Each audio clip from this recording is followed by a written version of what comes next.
tokohnya yang muncul juga tokoh-tokoh Taliban dalam bentuk yang lain, kayak Hidayat Nur Wahid, Tifatul Sembiring, kemudian muncul Gogon. Kalau zaman dulu, zaman Gus Dur ada Gogon Ahmad Sumargono, sekarang juga ada Fuad Bawazir. Gogon sudah tidak ada, digantikan kemudian oleh Rocky Gerung. Karena saat orang bawa agama itu dia harus suci, paling tidak dia harus baik perilakunya, kata-katanya. Tapi bagaimana dengan orang yang misalkan dia itu berjuang, apalagi dia pakai baju atau simbol-simbol agama tapi kata-katanya kotor, pasti ditolak orang. Kalau Mas Rias ingat, penjatuhan Gus Dur hampir mirip dengan penjatuhan Jokowi pada peristiwa 212. Tokohnya yang muncul juga tokoh-tokoh Taliban dalam bentuk yang lain, kayak Hidayat Nur Wahid, Tifatul Sembiring, kemudian muncul Gogon. Kalau zaman dulu, zaman Gus Dur ada Gogon Ahmad Sumargono, sekarang juga ada Fuad Bawazir. Gogon sudah tidak ada, digantikan kemudian oleh Rocky Gerung yang menjadi buzzer-buzzernya. Kemudian ada Egy Sujana, lalu kolektor mu'alaf yang baru saja masuk Islam lalu diustadkan, diulamakan, sehingga memunculkan komite-komite khusus yang membahas dan menggelontorkan soal hukum, istimewa 1, 2, 3, sampai 4, sehingga semuanya bisa dihalalkan. Mereka menggunakan Machiavellis yang sangat-sangat Machiavellis. Sama dengan Taliban ini. Apalagi kemudian kita harus lihat bahwa Presiden PKS yang namanya Hidayat Nur Wahid lalu kemudian tiba-tiba mengatakan bahwa Taliban ini sama dengan NU, dengan akidahnya berdasarkan Al-Maturidi, Imam Maturidi, kemudian syariatnya menggunakan madhab Hanafi. Ada kepentingan apa Hidayat Nur Wahid dengan PKS-nya dengan kemenangan Taliban ini? Ada apa?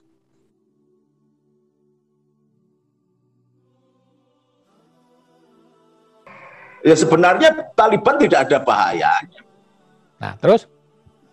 Ya cuman nggak, kalau begitu Taliban nanti berkuasa, dasar Pancasila, kemudian Bhinneka Tunggal Ika Tanah dan Mamang-Roa dan Undang-Undang Dasar 45 akan digantikan. Nah kalau sudah begitu, maka kita tidak bisa wawancara lagi. Jadi jangan kita dikelabui bahwa ini Taliban sama dengan enggak ada. Yang sama-sama Islamnya di Indonesia aja sama-sama Islam. Beda madhab musuhan, dan itu dikembangkan oleh Wahabi. Karena apa? Taliban ini sebenarnya cicitnya dari Wahabi. Wahabi itu anak kandungnya Khawarij. Khawarij itu yang membantai keluarga Nabi. Jadi kalau di Kristen itu sudah 600 tahun anak turunnya keledai yang pernah dinaikin oleh Yesus saja masih dipelihara, dijaga supaya bisa menurunkan genetika yang sama dengan nenek moyangnya dulu karena pernah dinaikin oleh Yesus.